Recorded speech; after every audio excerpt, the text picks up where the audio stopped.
Today's DAF is DAF Dalet Amud Aleph, and we'll start on the bottom of Gimel Amud Beis. Va'amar Rabbi Yeshua ben Levi. I hope that's what you're up to. Yeah, right. Okay.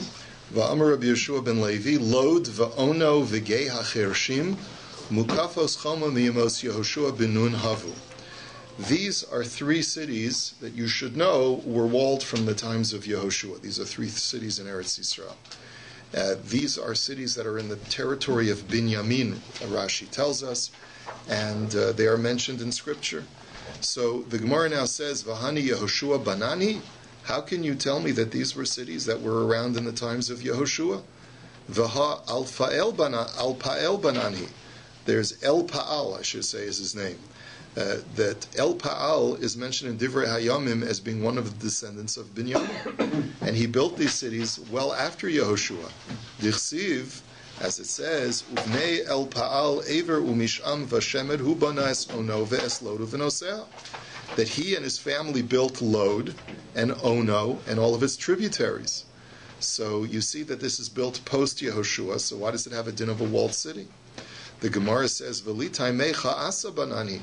But wait a minute, according to your argument, you can raise a contradiction because we know that King Asa is also attributed with the fortification of these cities. As it says by Asa, Vayivan Arei Mitzura B'Yehuda, Ki Shakta Haaretz, V'enimo Milchama Bashanim Ha'ela, Ki Hiniach Hashem Lo. That Asa fortified these particular cities. And he even fortified the cities of the territory of Binyamin, like Rashi tells us, as the pasuk in Divrei Hayamim says. So the question that the Gemara has is that if El Pa'al built them, then Asa built them as well. So you have an inherent contradiction. So Amar Rabbi Lazar, Hani Mukafas Chama Miyamos Yehoshua ben Nun Havu, Charov Bimei Pilagesh Begiva, Va'asa El Pa'al Banani. Hadr Inpol Asa Asa Shaptzinu. So the Gemara answers as follows. Really, our tradition is that these cities were actual cities from the times of Yehoshua. They had walls around them. What happened was there was an episode a few hundred years after the Jews came into Eretz Yisrael, in the times of the Shoftim, it's in Sefer Shoftim, called the Pilagish Begiva. It was a civil war between the tribe of Binyamin and the rest of the Jewish people, and it was tremendously destructive. And part of the destruction was that these cities were knocked to the ground. So El Pa'al came along and rebuilt these cities that we've just mentioned. And then the walls, I guess he didn't do such a great job, so that by the few hundred years later, by the time of King Asa, the walls were in serious need of repair. And that's what King Asa did, is that he fixed them. Dikanami dichsiv, Vayomer liYehuda nivna es ha'arim ha'ela michal de'arim havu me'ikar shmamina. We can infer this because in the context of Asa's reparation of these cities, it says that, of his repair of the cities, he says that let us build these cities. Now you don't build a city, you build something that will eventually become a city. So the diuk is that by saying let us build these cities, the implication is that they were cities before Asa came and built them up. So therefore, the Gemara says we can infer from here that they were already pre-existing cities, and our tradition is that they go back to the times of Yehoshua.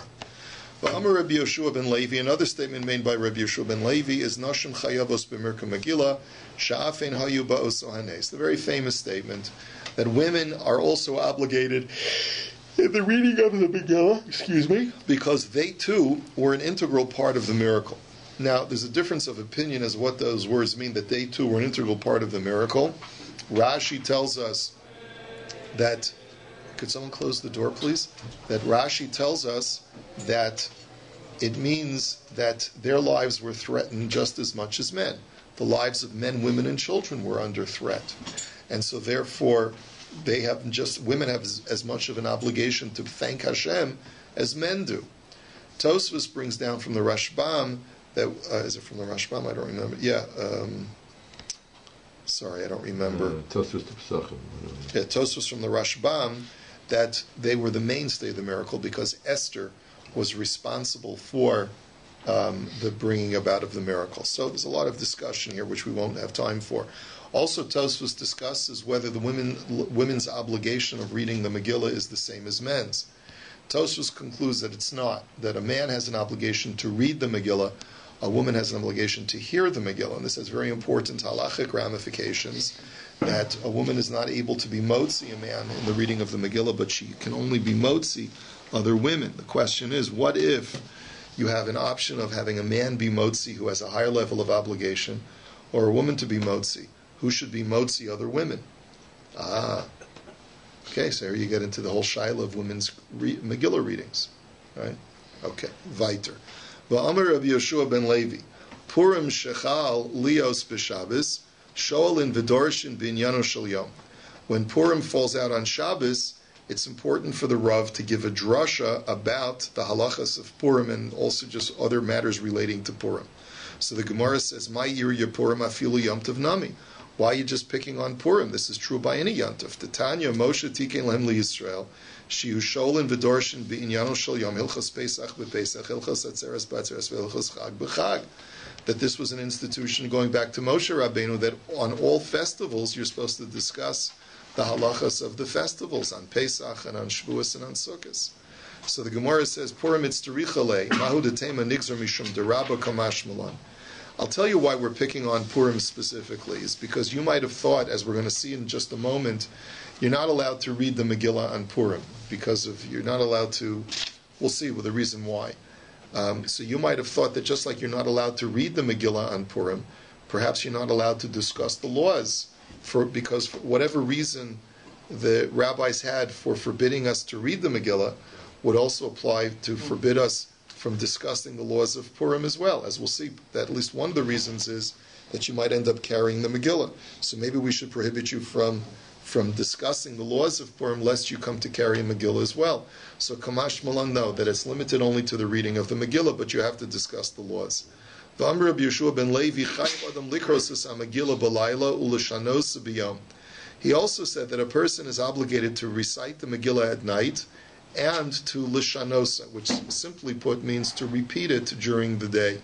Shenamar Elokai ekra yomam velo sa'aneh v'layla velo dumi ali. As King David said, and Rashi says that this entire capital is an allusion to the story of Purim, that my God, I will call out to you during the day, will you not answer? I will also call out to you at night, and it will not be silent for me. So you see that night and day are referenced, and therefore we see that the Megillah has to be read both. So when the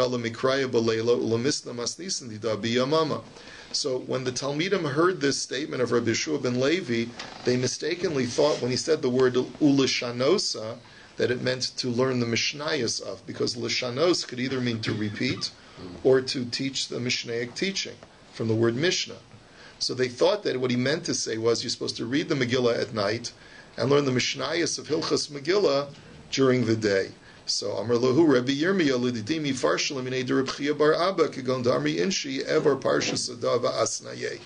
So he says, no, when I studied under Rabchia, it was clear that what it meant to mean was to repeat the Megillah reading during the day, just like people say, I will be Mavir Sedra, I'll go over the Parsha and I'll repeat it, like Shnai Mikra, right?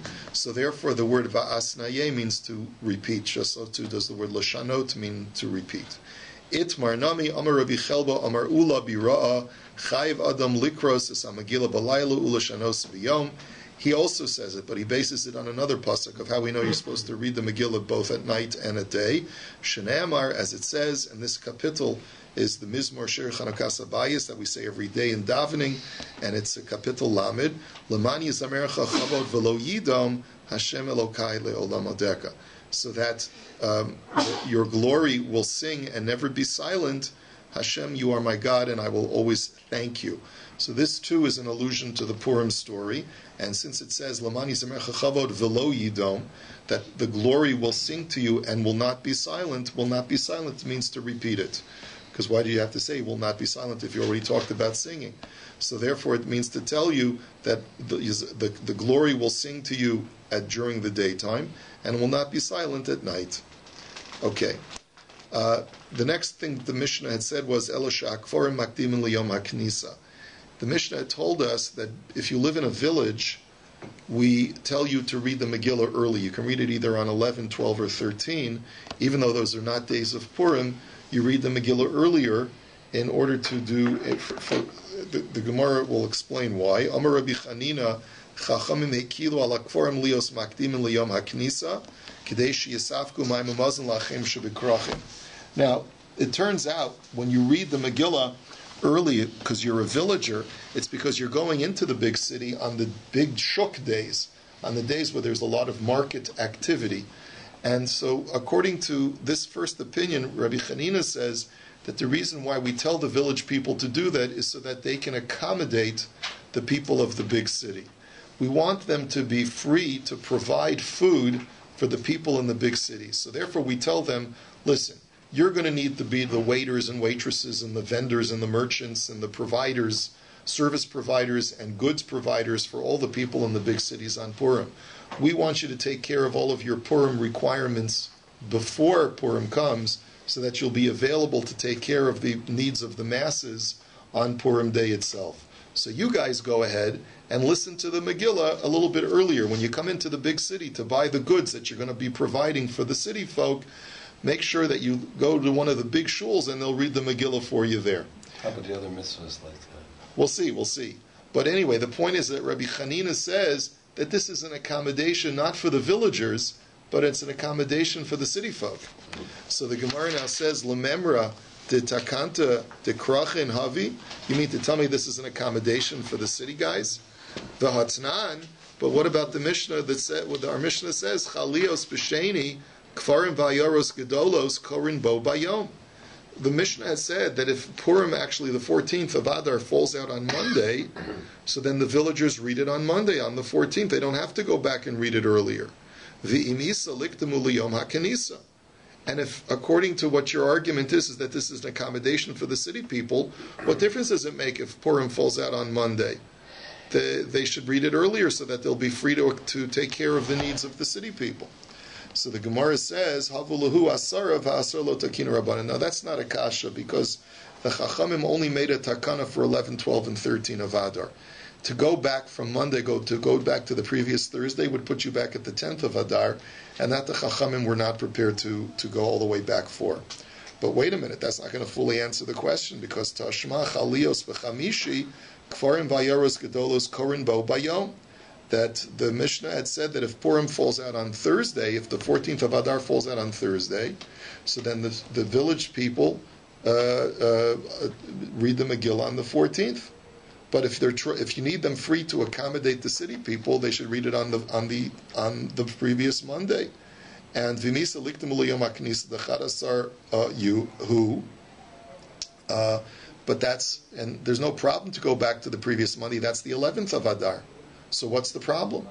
According to what you're arguing, that it's an accommodation for the city people, then the village people should read it the previous shuk day. So the Gemara answers no. B'yom haknisa l'yom haknisa lo dachinan. The rabbis also were not prepared to do that, to push the village people to go back to the previous marketplace day. They weren't prepared to do. They were only prepared, and the Gemara doesn't fully explain why, but the rabbis were only prepared to let village people go back to the immediate previous shuk day, marketplace day. But if today's a marketplace day, they weren't prepared to let people go back to the previous marketplace day. But now let's look at the following brisa. Tashma Amar Rabbi Yehuda, Emasai b'makom shenichnasim b'sheni v'chamishi. Aval makom shenichnasim b'sheni v'chamishi ein korin osai ela bizmana.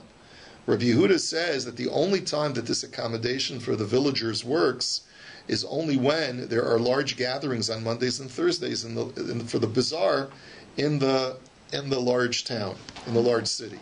But if that doesn't take place, if that's not the norm, so then the villagers don't have a right to read it any earlier. They have to read it on the 14th.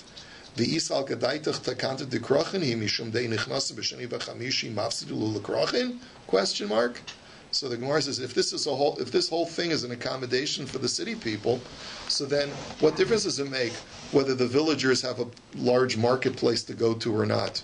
If the whole objective is keep the village people free so that they can act as the service providers to the city people, so then who cares whether they have a large marketplace to go to on Mondays and Thursdays or not? So the Gemara says, you're right. Lo tema kadesh yisafku maimu mazon, ela mipnei shemisafku maimu mazon lachem shebekrachim. The answer is, says the Gemara, we had it wrong. It's not that Rabbi Chanina had said that it's an accommodation for the city people, that we tell the people in the village to read it early. No, it's an accommodation for the village people. The village people don't have their own Bal Kriya in their small villages. So they need to go to the big city to hear the Megillah anyway. We want to make an accommodation for them. What's the accommodation? You're coming on Mondays or Thursdays anyway into the big city. We don't want you to have to schlep a second time to come and hear the Megillah. So we'll go easy on you. We know that you are a vital service provider to the entire industry of the large cities. Since you're providing already for the people in the big cities anyway, we don't want you to have to schlep and to come a second time to hear the Megillah. So we'll let you come and hear the Megillah on the Monday and Thursday when you're coming into the marketplace anyway. And it's because we like you, because you're such nice people, and because you are such a vital part of the provisions of our communities, we will go. The rabbis made an accommodation for them and allowed them to hear the Megillah early. So it's not an accommodation for the city people; it's an accommodation for the village people. So originally they said they want to provide it on the 14th, which would be later in the week, let's say a Tuesday or Wednesday. So they allowed them to come in on a Monday, so they would be able to come back on the 14th and 15th and be free on Purim. They don't have to hear the Megillah reading. So now, what are we saying? That they'll come in on Monday? They'll come in on Monday. They'll hear the Megillah. And they don't have to come in a second time. So they won't provide it on the 14th. No. The way that they provide for the city folk doesn't necessarily require them to come all the way into the city. Maybe they don't have to come into the city. Maybe they can provide by sending representatives. They need to come into the city in order to prepare for the provisions that they're going to be providing. They have to go and make purchases. Maybe they have restaurants. Maybe they have. They're coming from farming communities, aren't they? Bringing in their produce? They're bringing in their goods. So they're bringing it early. It's not necessarily for providing it on Purim for the city. It's just they're bringing the goods in. They're bringing in their goods, so they don't necessarily have to come back into the city on Purim itself to make those provisions. Okay, Ketzah. The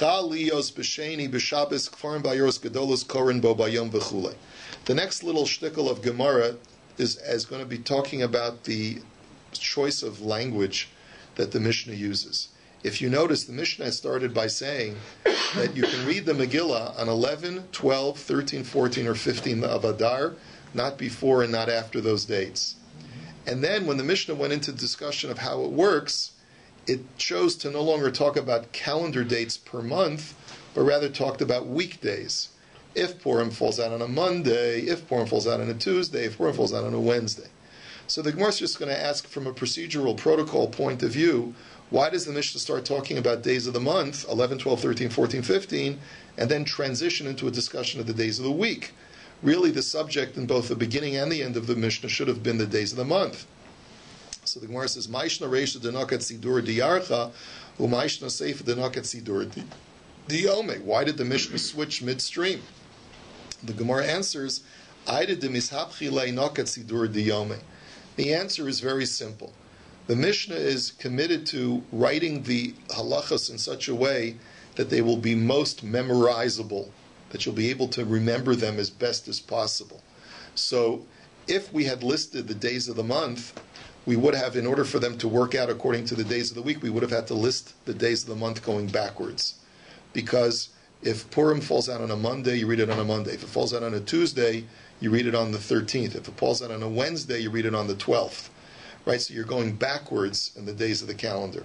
So therefore, we're no longer making the subject of the Mishnah the calendar dates on the days of the month, but rather the weekdays, so that we can go in the sequence of going forward instead of going in reverse order.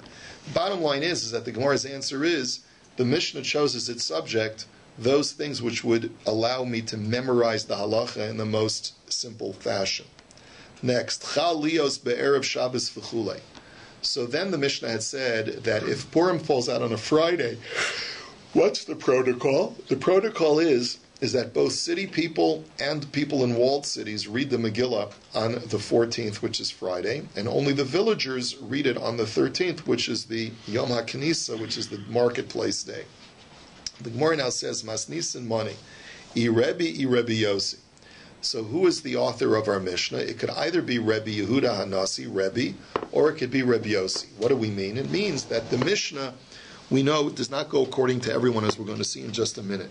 So it either goes according to Rebbe or goes according to Rebbe Yossi. So Mani Rebbe, which Rebbe are you referring to? The Tanya, as the Braisa says, Chal Lios Be'erev Shabbos, when the 14th of Adar falls out on a Friday. So Kfarim Vayaros Gedolos Makdim Liyom HaKnisa Umukafin Choma Korin Bo Bayom. So the Tanakhama says something very unusual. He says that both large unwalled cities and villagers read it on Thursday, and walled cities read it on Friday, which is the 14th. So the Tanakhama is advocating that you tell people in large unwalled cities like Toronto to read it a day early. Okay, because why? Because you want to make sure that there's a separation between the day for walled cities and unwalled cities. So Rebbe Omer Ani lo yidachu ayoros mimakoman. And Rebbe says, I disagree. An unwalled city never gets displaced from the 14th. So Ela Elu ve'elu korin bo bayom. But rather, both walled cities and unwalled cities will read it on Friday. So my time at the Tanakhama, what's the Tanakhama's reasoning? Tichsiv b'chol shana v'shana. Because the Megillah says you do the protocol of Purim every single year. So this is going to, those three words of the Megillah are really the basis for this whole discussion. You have to be consistent from year to year. That's what the words mean. Ma kol shana v'shana ayaros kodmos l'mukafin, afkan ayaros kodmos l'mukafin. So just like every other year, you have to separate the day when you read it for unwalled cities to the day you read it in walled cities. And the unwalled cities read it a day before. So too here. And therefore, since the walled cities are going to be reading it on Friday, they can't read it on Shabbos, which is the 15th of Adar, because you can't read the Megillah on Shabbos, as we'll see momentarily. So they have to read it a day early. Since they have to read it a day early, and you have to create a separation between the walled cities and the unwalled cities, so the unwalled cities have to read it a day earlier as well. Ve'ema b'chol shana v'shana ma kol shana v'shana eni dachen ayaros mimakoman afkan lo yidach ayaros mimakoman shani hacha delo efsher. But the Gemara says, but maybe I'll challenge that. If you want to be consistent from year to year, well, just like every year, unwalled cities never leave the 14th of Adar as the day of reading, so too that should be this year as well. So in other words, you have two conflicting imperatives. You have one imperative to make sure that the reading of walled cities and unwalled cities be on two separate days. You have another imperative to make sure that there is a consistency that unwalled cities always read it on the 14th. So why are you choosing one over the other? So the Gemara says, here it's not possible. In other words, the imperative to have a separation between the 15th and the 14th is more important than the imperative to read it always on the 14th. The Rebbe, my taima, so what's Rebbe's reasoning? He looks at it just the opposite. B'chol shana v'shana, ma kol shana v'shana, ein ayaros nidachim mimakoman, afkan lo yidacha ayaros mimakoman. That since every year unwalled cities read it on the 14th, so too, even when it's a Friday, they have to read it on the 14th. Frek the Gemara, ve'ema b'chol shana v'shana, ma kol shana v'shana, ayaros kodmos l'mukafin, afkan nam ayaros kodmos l'mukafin, shani hacha d'lo efsher. So why does Rebbe choose that imperative? You have an opposing imperative, which is that you have to have a separate day for walled cities to unwalled cities. So Rebbe says you have to jettison that because this is the only way to do it. In other words, for Rebbe, it's more important to be consistent of having the Megillah reading always every year on the 14th than it is to have a separate day for walled cities and a separate day for unwalled cities. Now, the Gemara doesn't explain the machlokas thoroughly, but you'd have to work it out, which we won't do today. You'd have to work it out based on the scripture and the themes of Megillah Esther, why these two imperatives are present, why there's an imperative of always reading it on the 14th, and why there's an imperative of separating walled cities from unwalled cities as far as having two different days. And once you figure out those two arguments, you'll be able to figure out why one holds that one imperative is overriding the other. So what would Rebbe say then on the 14th to Mukav Choma? You read it on the 14th also. But he's saying that you have to read it on the day it comes out, which is the 15th, which is the Shabbos. No, Rebbe doesn't say that. Everyone agrees you can't read the Megillah on Shabbos. Rebbe says that you have to read both for walled cities and unwalled cities on Friday. He just says that you don't push back the unwalled city to the Yom HaKnisa, to the Shuk Day. You have an imperative to read the unwalled city on the 14th. He doesn't say that it's imperative to read the walled city on the 15th. Right. My Rabbi Yossi. So what's the opinion of Rabbi Yossi that you said our Mishnah could be according to Rabbi Yossi? Because we have another brayso, the Tanya, Chal lios be'erev Shabbos, mukafan ukfarim makdim liyom haknisa, va'ayaros gedolos koren bo bayom. So this brayso, Tanakama, is even more bizarre. He says as follows, that if the 14th falls on a Friday, so the villagers read it on Thursday, and walled cities read it on the 13th as well. And then what? The only people that will read it on the 14th will be the people in the unwalled city. So in other words, you switch the walled city people from the 15th, go back to the 13th. And Rabbi Yossi Omer, Ein mukafin komin la yaros, ela elu ve'elu koren bo bayom. And Rabbi says, no, you never find that walled cities are read it before the unwalled cities. So therefore, both the walled cities and the unwalled cities would read it on the 14th. So my time, and that's consistent with our Mishnah, the Rav Yossi. My time at the Tanakama. So what's the Tanakama's argument? Tichsiv b'chol shana v'shana. Those three words tell me you need consistency from year to year. Ma kol shana v'shana ayaros be'arba'asar uzmano shel zeh lo zmano shel zeh. Afkan ayaros be'arba'asar uzmano shel zeh lo zmano shel zeh. So the argument of the Tanakama is, look, every year the Megillah is read on the 14th for unwalled cities, and for walled cities they have to read it on a different day. So since they can't read it on the 15th, push it back to the 13th. So frek the Gemara, ve'ema b'chol shana v'shana, ma kol shana v'shana, in mukafin kodmin la yaros, afkan in mukafin kodmin la yaros, shani hacha delo efsher. But what about another imperative, which is you always have to have walled cities come after unwalled cities, not before unwalled cities. So the Gemara says, all right, we'll have to jettison that consideration. The consideration of making sure that the Megillah is always read on the 14th and that the walled cities is on a different day, that requires us to put it on the 13th. So my time at the Rabbi Yossi, so what's Rabbi Yossi's reasoning? Just the opposite. B'chol shana v'shana, ma kol shana v'shana, im mukafin kodmin la yaros, afkan im mukafin kodmin la yaros.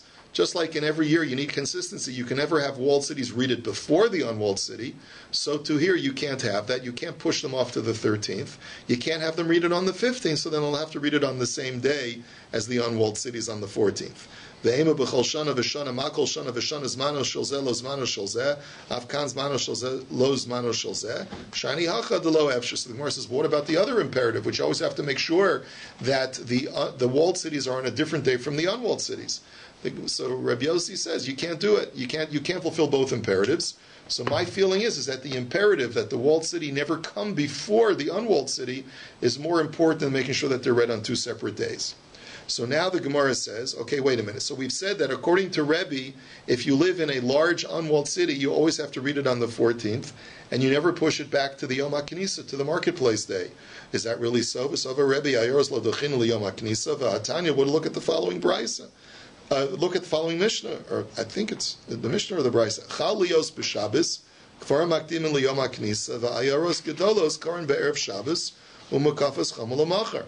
That if Purim falls out on a Saturday, on a Shabbos, so then the village people and the city people read it on the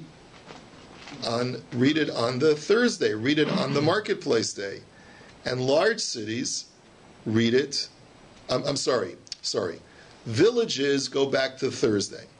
Large cities read it on Friday, and the walled cities will read it on Sunday. But then Rebbe comes along and he says, Omer ani hol v'nitcho yaros mimakom yitchu liyom haknisa. I say that no, once they can't read it on the 14th because the 14th is Shabbos, if they're going to be pushed off, push them off to the marketplace day. So you see that Rebbe holds that you could push off large cities to the marketplace day. So that's a kasha what we just said, that it seems like Rebbe holds that you never push off large cities to the marketplace day. So the Gemara answers, Hachi hashta hasam zmanim Shabbosu, v'hol denitchu yitchu, v'hacha zmanim erev Shabbos. The Gemara answers very simply. When the Megillah can be read on the 14th, then you never push it back to the Yom HaKnisa. You never push it back to the Thursday before. But if the Megillah cannot be read on the 14th and it's going to be displaced anyway, then Rebbe agrees. If you're going to displace it back to the Yom HaKnisa, to the marketplace day, where there's the largest gathering of people. That's all it means. So really, Rebbe holds that when you can read the Megillah on Friday, read it on Friday. Don't push it back to Thursday. But if you can't read the Megillah on Friday, if the 14th is not a Friday, the 14th is a Shabbos, and you can't read it on a Shabbos no matter what, so then you might as well push it back to Thursday. So now the Gemara says, Kaman azlaha da Amar Rabbi Chelbo Amar Rav Huna Purim shechal lios b'Shabbos hakol nidchen liyom haknisa. So Rav Huna made a statement that when Purim falls out on Shabbos, everyone gets pushed back to Thursday. So the Gemara says, wait a minute. Hakol nidchen sal gadaitich v'ha'ika mukafin da'avdi l'machar. What do you mean, everyone? It's not walled cities. Walled cities don't read it on Thursday. If Purim falls out on Shabbos, then they'll read it on Sunday. So the Gemara says, Ela kol hanitcha yitcha liyom haknisa. But rather what he means to say is, what Rav Huna meant to say is, that once you're being displaced because you can't read it on Shabbos, will displace you back to the Thursday before. Who does that go like? Kaman ke Rebbe. He goes like Rebbe. So, but the Gemara is basically saying, look, the kulei alma miha Megillah b'Shabbos lo karina. Everyone is working under the premise that you cannot read the Megillah on Shabbos. My time, what's the reason? Amar Rabba, so this is the famous reason. Hakol chayavim b'kriyas Megillah ve'en hakol b'kin b'mikra Megillah. Gezerah shema yidlena biyado v'yelech etzel baki lilmod v'yavirena arba amos b'rshus harabim. We're worried as follows. Everyone is obligated to read the Megillah, but not everyone knows how to read the Megillah. We're worried that a guy who's a novice will take his Megillah to a pro and will ask him, please, sir, show me how to lane this, show me how to do this. And he's going to end up carrying the Megillah for Dalet Amos in Rishus Harabim and will violate Shabbos. V'hainu time of the shofar, v'hainu time of the lulav. And that's the very same reason that the rabbis forbade the Tkiyah shofar on Shabbos, because we're worried you're going to take it to an expert to show you how to blow.